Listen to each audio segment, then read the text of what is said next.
Bonjour et bienvenue à tous dans cette nouvelle série de vidéos sur API Platform, fraîchement lancée avec sa version 4. Dans cette série, nous allons plonger dans les fonctionnalités et les améliorations qui rendent API Platform encore plus puissant pour construire vos API de manière rapide et efficace. Si vous êtes curieux d'en savoir plus sur la version 3, n'hésitez pas à consulter ma précédente série de vidéos dédiée à cette version. Alors, sans plus tarder, embarquons ensemble dans cette nouvelle aventure. Et comme vous voyez, je suis sur le site officiel d'API Platform et ici on a deux stacks à choisir, soit Laravel, soit Symfony, donc deux frameworks PHP. Nous, dans cette série, on va utiliser Symfony et après Get Started. Et je vous invite à lire cette documentation, elle est très simple et claire et ça va vous aider beaucoup pour comprendre comment ça marche. Nous, maintenant, on va commencer à créer notre premier projet. Et la première étape à faire, c'est d'installer Symfony. Donc je vous montre le site officiel aussi de Symfony. Donc on va pointer sur la documentation. Et après, configuration et installation. Et sur Symfony, on va travailler sur la dernière version, c'est la 7.1. Après, vous allez aussi trouver une documentation simple et compréhensible. Du coup, donc on va commencer maintenant l'installation. Dans la série de vidéos sur API Platform version 3, j'ai commencé avec l'installation d'un projet Symfony Web App. Par contre, dans cette nouvelle série, on va commencer par l'installation de Symfony sans la partie de Web App. Pour après, on va installer seulement les dépendances dont on a besoin. Car lorsqu'on va utiliser Web App, on va installer plein de dépendances. À certains moments, on ne va pas l'utiliser, donc ça va alourdir votre projet. Par contre, lorsque vous utilisez cette version, donc vous allez au fur et à mesure installer toutes les dépendances dont vous avez besoin. Du coup, on va commencer et je vais utiliser Symfony CLI pour installer cette partie-là. Donc on va commencer et on va appeler le projet API Platform V4. Et comme vous voyez, on a notre projet installé et lorsqu'on vérifie composer.json, on va trouver le minimum pour faire fonctionner un projet Symfony. Du coup, maintenant, je vais juste lancer le serveur, donc avec la commande Symfony server 2.start.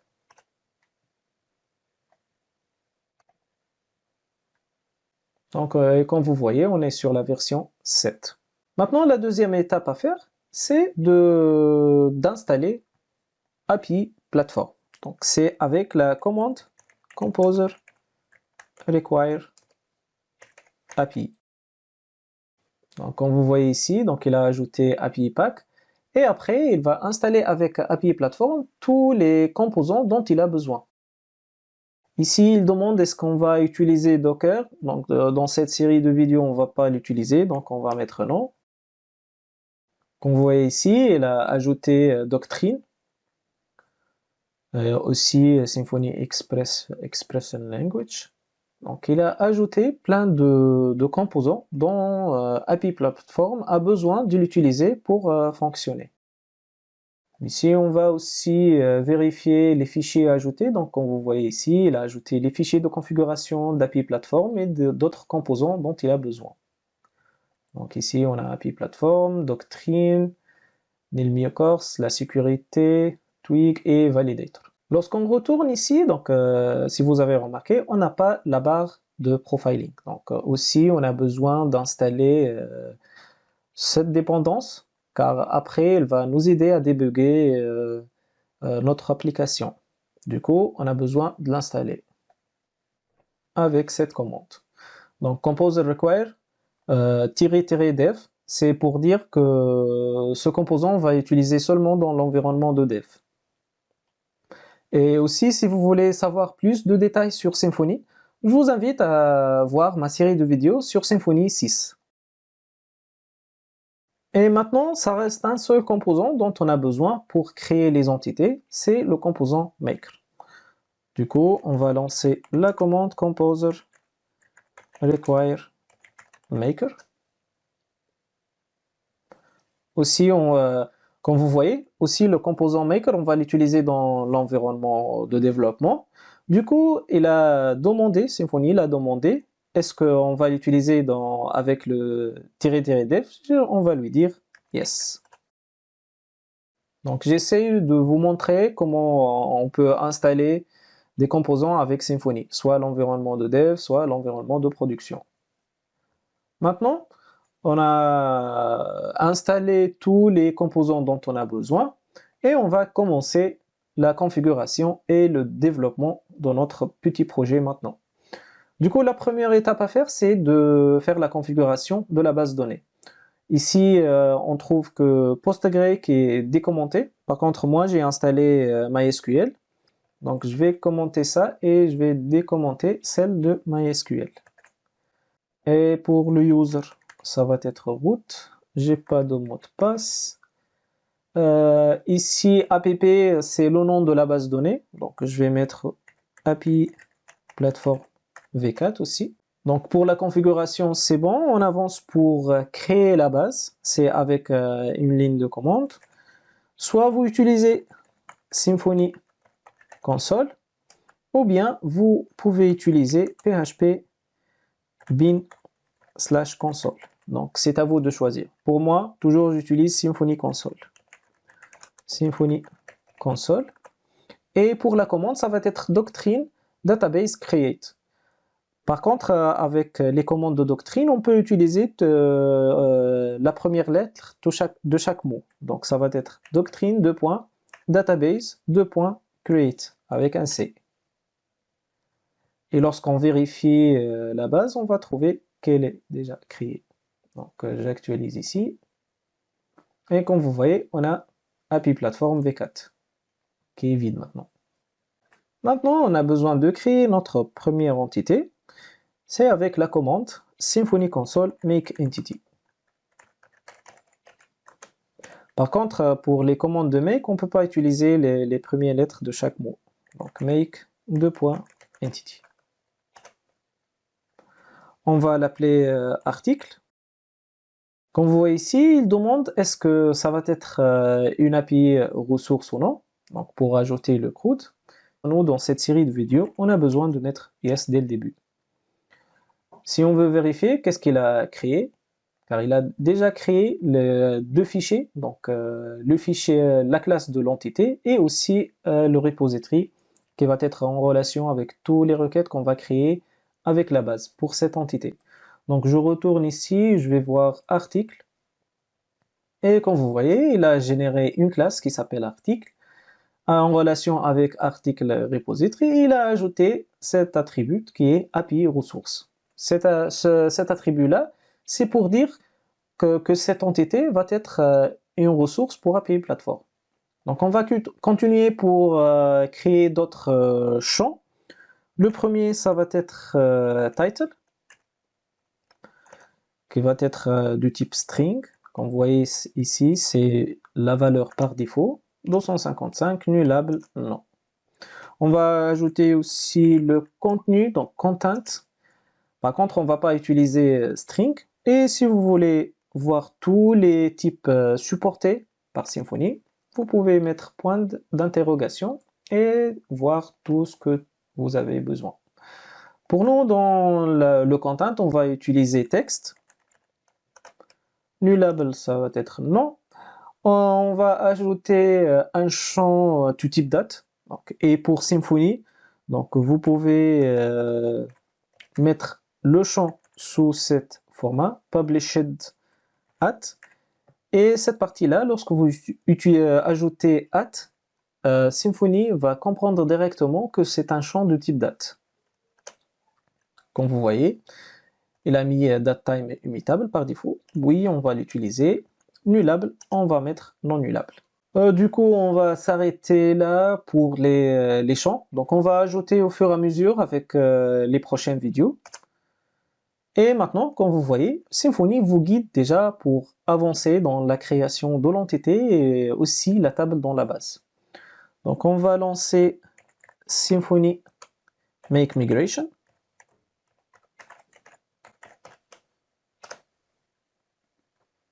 console. Donc j'ai oublié le mot console car ce sont des commandes qui existent dans console. Et on va vérifier dans migration ici, qu'est-ce qu'il a créé. Donc ici, il va créer la requête SQL pour la création de la table dans la base de données. Donc j'essaie au fur et à mesure de vous expliquer quelques parties sur Symfony pour les personnes qui ne connaissent pas. Donc les personnes qui commencent directement avec API Platform. Maintenant, comme on a créé ce fichier, il faut le lancer pour la création. Et c'est avec la commande Symfony Console Doctrine Migrations Migrate. Je vais l'écrire. Symfony Console Doctrine Migration Migrate. Oui. Et maintenant, lorsqu'on va vérifier notre base, on va trouver qu'elle a créé la table avec une autre table qui s'appelle Doctrine Migration Version, qui contient toutes les versions on peut dire toutes les versions des fichiers SQL, les batchs qu'on a lancés pour la création de toute la base. Et maintenant, on va retourner sur API Platform. Donc cette partie-là, on va retourner dans les routes. Vous allez trouver une route créée pour API Platform. Et son préfixe, c'est /API. C'est pourquoi lorsqu'on a pointé directement sur 127.0.0.1 8000, on a pointé directement sur l'interface par défaut de Symfony.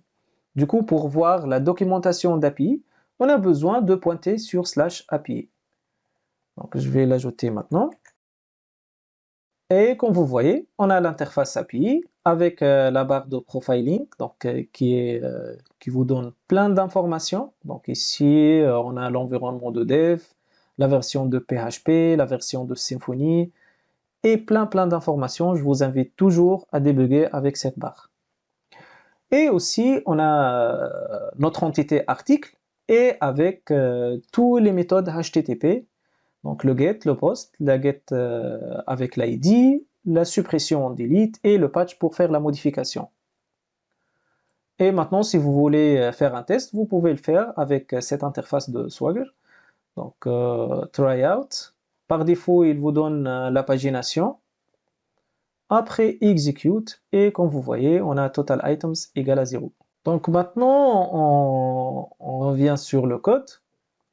Du coup, ici, on a utilisé l'attribute at dièse API ressources. Il va afficher directement tous les méthodes HTTP supportées. Par contre, si vous voulez utiliser, par exemple, pour l'article, vous voulez seulement un get et un post, je vais vous montrer comment définir ça sans utiliser API ressources. Et ça, c'est la méthode que je l'adopte dans mes développements. C'est l'appeler directement ici. Par exemple, j'ai besoin d'un get. Et il faut que je l'importe de API Platform Metadata Get. Et aussi, je vais utiliser seulement le post. Et je vais commenter ça. Je retourne maintenant. Donc maintenant, il faut afficher seulement le get avec l'ID et aussi le post. Et si vous avez remarqué, lorsqu'on a utilisé API Platform, il n'a pas mis la méthode put. Donc pour lui, il affiche seulement le get et le get collection avec le post, le delete et le patch pour la modification. Pour lui, maintenant, dans cette version, il n'affiche pas le put par défaut. Donc si vous voulez le mettre, donc il faut l'ajouter manuellement ici. Donc put. Et maintenant, on va le voir ici.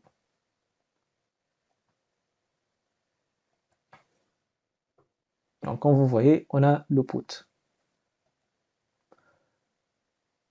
Aussi, il y a une autre méthode pour déclarer ces méthodes déjà.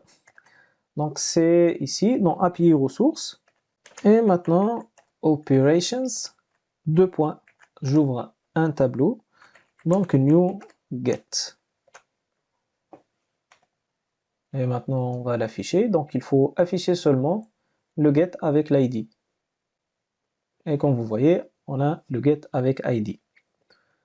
Pour moi, personnellement, j'utilise la séparation, c'est mieux pour moi. Après, si vous voulez utiliser donc API ressources, après operations, et vous allez mettre tous les méthodes dont vous avez besoin, et avec ces méthodes-là, les options pour chaque méthode. Donc ça va être beaucoup. Donc pour moi, j'utilise la séparation. Donc quand j'ai besoin d'une méthode, je l'appelle directement. Donc on va faire maintenant un petit test. Donc je retourne ici. On va faire un test d'insertion, donc tryout. Comme vous voyez, on a title. Donc on va mettre title 1. Le content, on va mettre content 1. Aussi pour la date, on va laisser tel qu'il est. Maintenant, je vais l'exécuter. Et comme vous voyez, donc on a une réponse de 201 et il retourne ce qu'il a inséré. Et si on veut vérifier, on ne va pas vérifier sur la base, mais on va vérifier avec ce get. Lorsque je lance get le premier article qu'on a inséré, comme vous voyez, il retourne avec une réponse de 100.